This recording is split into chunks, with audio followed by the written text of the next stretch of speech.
নবুয়ত প্রাপ্ত, তার মানে আরামে বৈশা খায়া কিন্তু তিনি নবী হন নাই। তার নবুয়তের পিছনে অনেক ত্যাগ, অনেক শ্রম, কতজনে কাফের বইলে পাথর ফেঁকে মারছে, কত আঘাত সহ্য করছে, মুশরিকদের গালি সহ্য করছে। 40 বছর বয়সে তিনি নবুয়ত প্রাপ্ত হইলেন। এখন তার উপরে সন্তুষ্ট আমার বারেকাল্লাহি আল্লাহ রাব্বুল আলামিন বললেন যে হে আমার রাসূল, তাকে কিন্তু একমাত্র রাসূল বলছেন।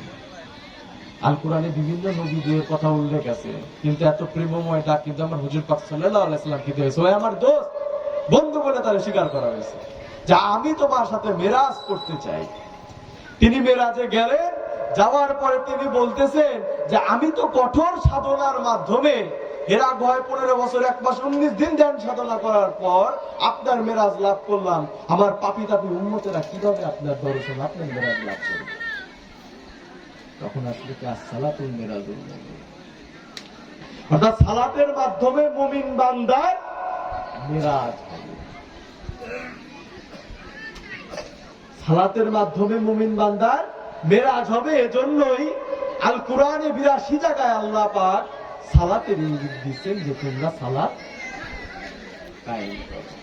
এখন সালাত শব্দের অর্থ কি? সালাত শব্দের অর্থ হচ্ছে স্মরণ ও সংযোগ, এটা হচ্ছে বাংলা শব্দ। আর ফরাসি শব্দ হচ্ছে নামাজ। যেমন আমাদের এই বাংলাদেশে অনেক ফরাসি শব্দ ঢুকে গেছে, যেমন পানি, এটা কিন্তু ফার্সি শব্দ, বাংলা শব্দ জল। সালাত শব্দের অর্থ হচ্ছে, এটা হচ্ছে আরবি শব্দ, এর বাংলা শব্দ হচ্ছে স্মরণ ও সংযোগ, এবং ফরাসি শব্দ হচ্ছে নামাজ। স্মরণ ও সংযোগ কাকে বলে? আমি যখন দাঁড়াই কাবাতুল শরীফে আল্লাহু আকবার, এটা স্মরণ। আমি কাবাকে দিকে নির্দেশনা করে আমি তাকে স্মরণ করলাম, এটা হচ্ছে স্মরণ। কিন্তু আমার সংযোগটা কি এখনো ঘটছে? আমার সংযোগটা এখন আমি ঘটাইতে পারি নাই বিধায় আমি সে সালাতের মাধ্যমে সেই মিরাজ লাভটা আজও করতে পারি না। এটা আমার দুর্ভাগ্য যে আমি সংযোগটা ঘটাইতে পারি, যে জন্য আমার মতো হতভাগা এক পাপীর ভাগ্যে বারেকাল্লাহি আল্লাহ রাব্বুল আলামিনের মিরাজ লাভ করাটা সম্ভব হয় না। এখন এটা যদি আমি সম্ভব করতে চাই, এই দুনিয়াটা না জানি কত সুন্দর, তার থেকে আরো না জানি কত সুন্দর জান্নাত, যে জান্নাতের বর্ণনা আমরা শুনি, তাই না? চাওয়ার আগে আল্লাহ তা হাজির করে দিবেন আপনার সাথে, যে বর্ণনা আমরা শুনি। তাহলে এই দুনিয়াটা যদি সুন্দর হয়, তার থেকে আরো বেশি সুন্দর যদি জান্নাত হয়, সে জান্নাতের যে সৃষ্টিকর্তা সে না জানি কত সুন্দর। এখন আমার মনে যদি ক্ষুদ্র বাসনা জাগে, এখন বাংলাদেশের প্রধান উপদেষ্টা ডক্টর মোহাম্মদ ইউনূস, আমি ওনার সাথে দেখা করব। এখন আমি মুখ দিয়ে বলছি আমি ওনার সাথে দেখা করব, এখন মুখ দিয়ে বললাম আর কি ওনার সাথে আমার দেখা হয়ে গেল না? ওনার সাথে যদি আমি দেখা করতে যাই, আমার কত কাজ করে পুরাইতে হবে না? কতজনের পিছনে আমার ঘুরতে হবে, কতজনের পিছে ঘুরে ঘুরে ঘুরে ঘুরে যদি আমার কপাল একটু মিলে ওনার একটু দেখা আমি পাইতে পারি। দেখেন, বাংলাদেশ নামক ছোট একটা রাষ্ট্র, তার প্রধানমন্ত্রী, প্রধান উপদেষ্টা ডক্টর মোহাম্মদ ইউনূস, তার সাথে দেখা করতে যায়, আমার নাজেহাল অবস্থা। পৃথিবীর মানচিত্রে জুম করলেও কিন্তু দেখা যায় না বাংলাদেশের মানচিত্রটা। এত ছোট একটা দেশে আমরা বসবাস করি। এই দেশে একজন প্রধান উপদেষ্টার সাথে দেখা করতে যে আমার কি নাজেহাল অবস্থায়, সমগ্র জাহানের যে মালিক, আমার মনে যদি বাসনা জাগে তার একটু দিদার আমি লাভ করতে পারতাম। তিনি কত অপরূপ সৌন্দর্য তার, তিনি দেখতে না জানি কত সুন্দর, তার ওই রূপটা আমি একবার দেখতে পারতাম।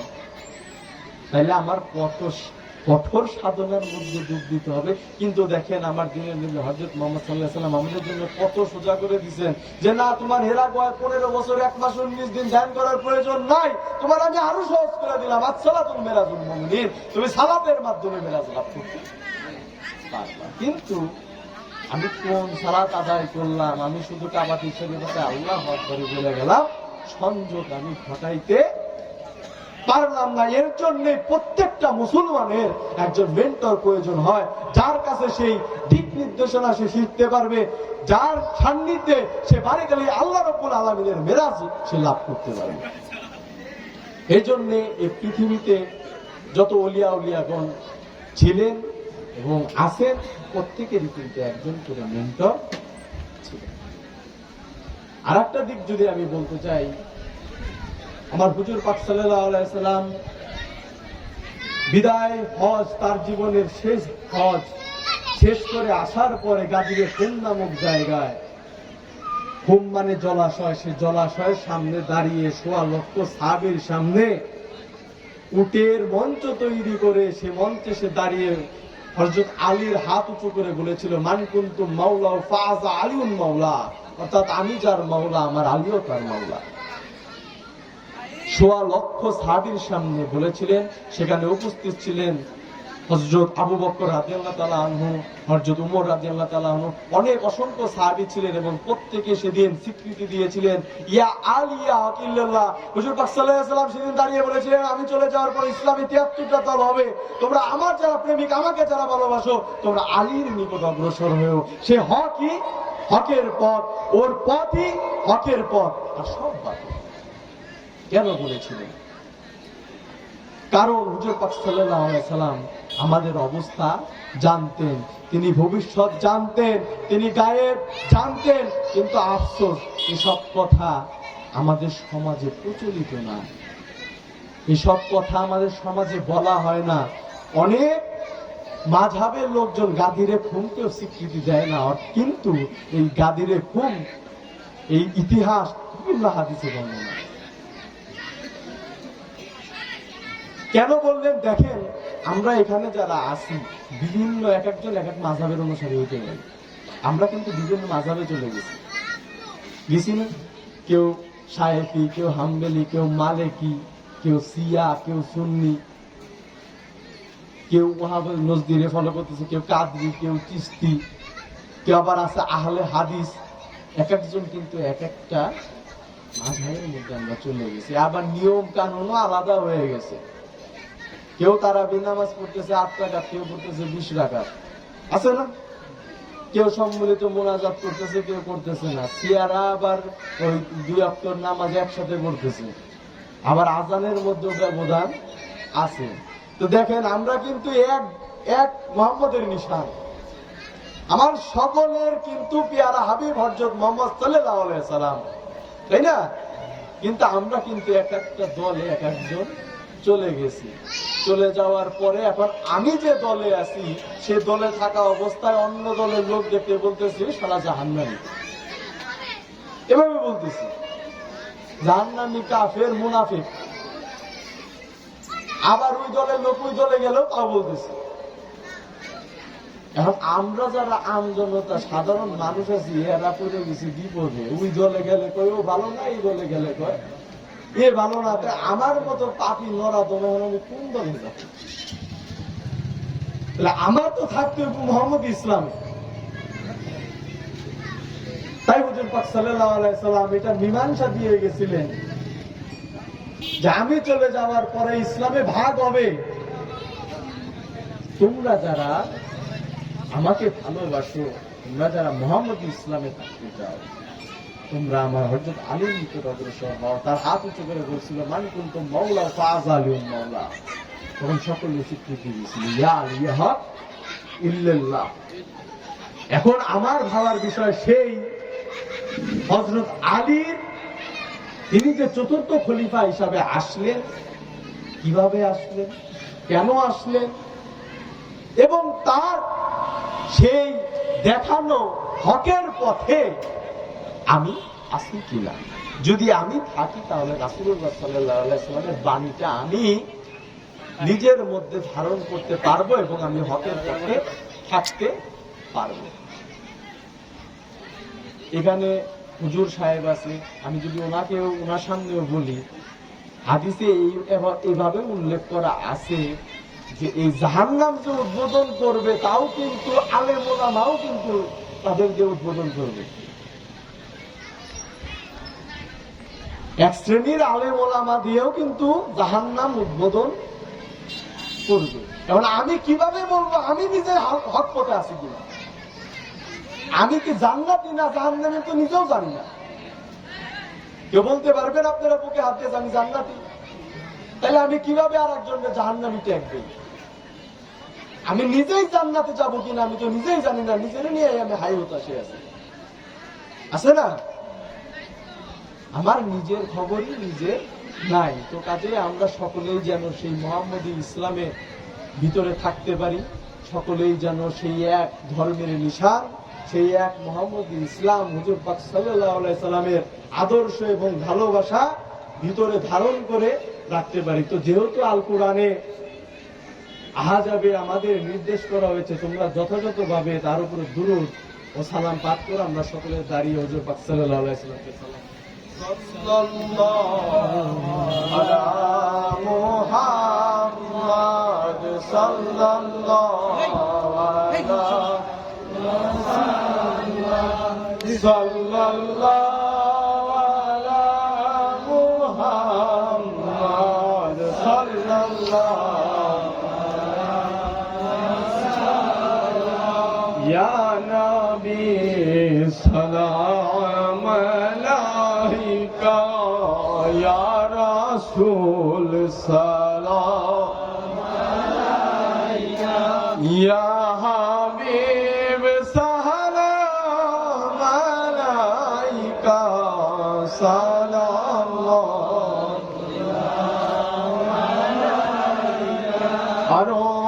আরবের মরু প্রান্তরে পাঠাইলেন হুজুর আপনারে আব্দুল্লাহর শাহী প্রসাদে আমেনা মায়ের উদরে ইয়া নবী সালাম আলাইকা ইয়া রাসূল সালাম আলাইকা ইয়া হাবিব সালাম আলাইকা সালাম আলাইকা নবীজি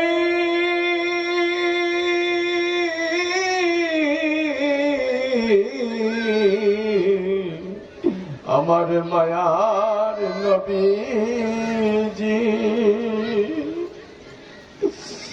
তুমি যে নূরের নবী নিখিলের ধ্যানের ছবি তুমি না এলে দুনিয়ায় আধারে ডুবি তো সবই ইয়া নবী সালাম আলাইকা ইয়া রাসূল সালাম আলাইকা ইয়া হাবিব সালাম আলাইকা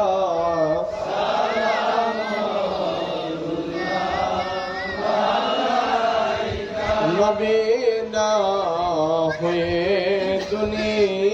দুনিয়ায় না হয়ে ফেরেশতা খোদার হয়েছি উম্মত তোমার তার তরে শুকুর হাজার বার ইয়া নবী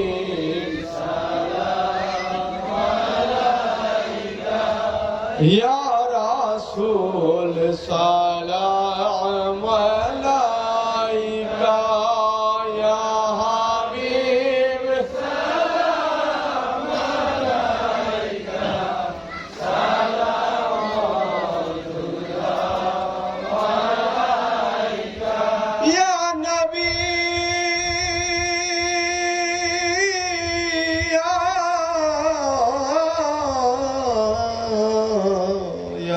रसूल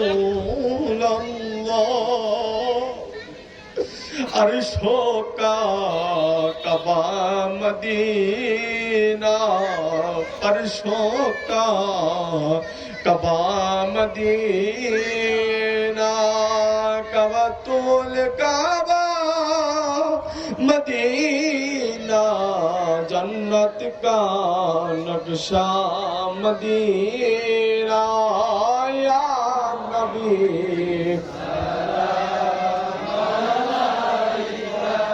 ইয়া রাসূল সালাম আলাইকা ইয়া হাবিব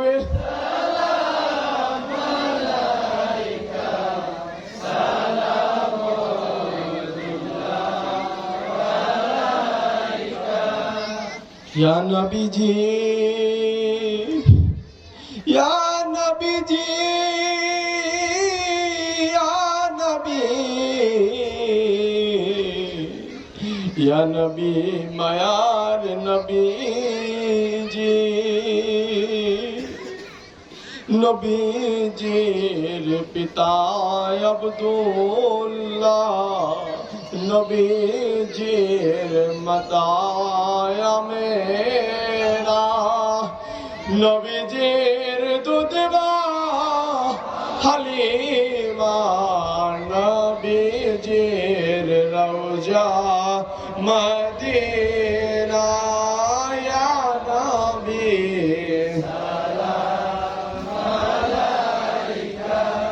या रसूल सलाम अलैका या हबीब सलाम अलैका सलाम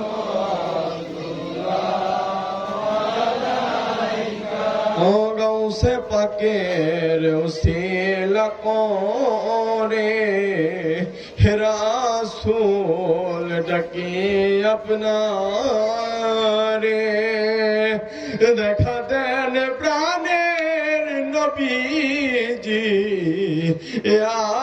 রোজ আপনার কদমে ইয়া নবী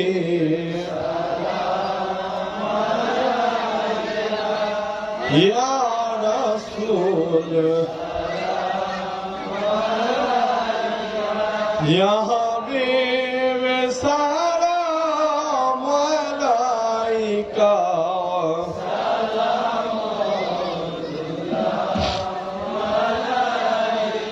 बलाग अल्लाह बिकमालिही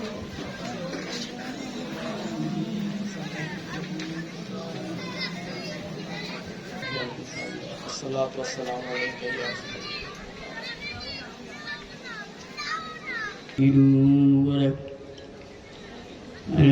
अल्लाह की मुबारक हज़रत फातिमा की मुबारक और 1,26,000 पैगम्बर 3,60,000 उलिया किराम पाकबंदतुल बारईमान और शरीदाने जितने बुजुर्गान मोमिनुल किराम पागल को ईशा যখন আপনার নাম নিয়ে ওফাত হয়ে গেছে রব্বুল আলামিন তাদেরও মুবারক আমাদের সওয়াব পৌঁছে দিন তাদেরকে বেহেশতে নসিব করুন তাদের রসুল আমাদের কবিরা সাগীরা জায়েরি বাতনি সারা জীবনের গুনাহগাতা মাফ করে দিন ইয়া রব্বুল আলামিন আমরা কুতুবা বান্দা এখানে হাত তুলেছি রব্বুল আলামিন এখানে আমাদের কোরআন তাফসীর থেকে আয়াত করা হয়েছে রব্বুল আলামিন আপনার গুণগান কীর্তন করা হয়েছে রব্বুল আলামিন আলাপ আলোচনা করা হয়েছে রব্বুল আলামিন আজকের এই মিলাদ মাহফিল আপনি মঞ্জুর করে নিন ইয়া রাব্বুল আলামিন সাথে সাথে আমরা যারা হাত উঠিয়েছি যে হাতটা আপনার পছন্দ হয় সে হাতের উসিলা আমাদের সারা জিন্দেগির গুনাহগাতা মাফ করে দিন ইয়া রাব্বুল আলামিন আমাদেরকে সদা সর্বদা সৎ পথে চলার তৌফিক দান করুন ইয়া রাব্বুল আলামিন অত এলাকায় আমি গত বছর এসেছিলাম রাব্বুল আলামিন এই এলাকা থেকে অনেক লোক আমার দরবারে যাতায়াত করে রাব্বুল আলামিন এদেরকে আপনার দেখে রাখুন ইয়া রাব্বুল আলামিন এদেরকে সর্বজন সদা সর্বদা আপনার পথে পরিচালিত করার তৌফিক দান করুন এরা যেন খাঁটি ইমানদার হয়ে আপনার কাছে যেতে পারে হে রাব্বুল আলামিন এখানে আমরা যে আলাপ আলোচনা দুই হুজুরে করেছেন রাব্বুল আলামিন এটা আপনার মঞ্জুর করে নিন আপনি গ্রহণ করে নিন আমাদেরকে আপনি আপনার কাছে রহমতের ভান্ডার থেকে রহমত দিয়ে আমাদেরকে সদা সর্বদা সৎ পথে চলার তৌফিক দান করে দিন রব্বুল আলামিন ইয়া রাব্বুল আলামিন এই এলাকার অনেক আমার দরবারে যাতায়াত করতেন অনেক এখানে আজ নেই যেমন এখানে এই যে আপনার জাহাঙ্গীর ও গত বছর আমাদের ছেড়ে চলে গেছে এখানে খাইরুল চলে গেছে আশিনুঘাট লালচাঁদ চলে গেছে, আরো অনেক দরবার অনেক লোকজন আমাদের ছেড়ে চলে গেছে। রাব্বুল আলামিন তাদের মুবারকে আমাদের সব পৌঁছে দিন, তাদের ভিতরে রিসিভ করুন, তাদের উসিলে আমাদের কাবিরা সাগিরা জায়রি পাতুরি সিঁড়ি সব গুণাগার তামাম করে দিন। হে রাব্বুল আলামিন, আজ আমরা আপনার দিনের পথ থেকে বঞ্চিত, অন্য পথে নানান পথে ধাবিত হচ্ছি। রাব্বুল আলামিন আমাদেরকে ইমানদার বানিয়ে দিন, আমাদেরকে এই সমস্ত কুপথ থেকে সরিয়ে এনে আপনার পথের প্রদর্শক হিসাবে আমাদেরকে পরিচালনা করুন। আমরা যেন সদা সর্বদা আপনার নাম নিয়ে আপনার কাছে যেতে পারি, আমরা যেন একজন খাঁটি মুসলমান হয়ে যেতে পারি। ইয়া রাব্বুল আলামিন, আমাদের ভিতর থেকে হানাহানি, মারামারি, কাটাকাটি, রাহাজানি যা কিছু আছে সব দূর করে দিন। আমরা যেন ইসলামকে ঝান্ডা নিয়ে মানবতার তাগিদে মানব ধর্মকে সর্বশ্রেষ্ঠ ধর্ম মনে করে ইসলামকে শান্তির পথে নিয়ে শান্তি সৃষ্টি করে এই পৃথিবীর যে প্রত্যেকটা মানুষকে যেন ইসলামিক দাওয়াত পৌঁছে দিতে পারি। ইয়া রাব্বুল আলামিন, আমাদেরকে আপনার সৎ পথে পরিচালিত করুন, আমরা যেন সদা সর্বদা আপনার পথ অনুসারী হই।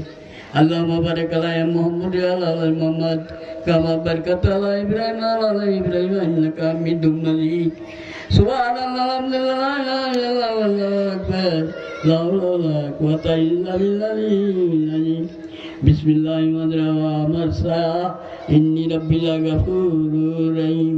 দুরূদ তুম পর রাসূল একবার, সালাতু রাব্বি আলা মুহাম্মদ, সাল্লামু সাল্লামু ইয়া আল্লাহ আলা মুহাম্মদ। নূর আল্লাহ তুই নূরে নবী, ইসলাম রবি তোমার সর্বগুণবান, তোমার শরীফে মুগ্ধ পরাণ। লা ইলাহা ইল্লাল্লাহ ওয়াহদাহু লা শারীকা লাহু, আহাদান সামাদান, লাম ইয়ালিদ ওয়ালাম ইউলাদ ওয়ালাম ইয়াকুল লাহু কুফুয়ান আহাদ।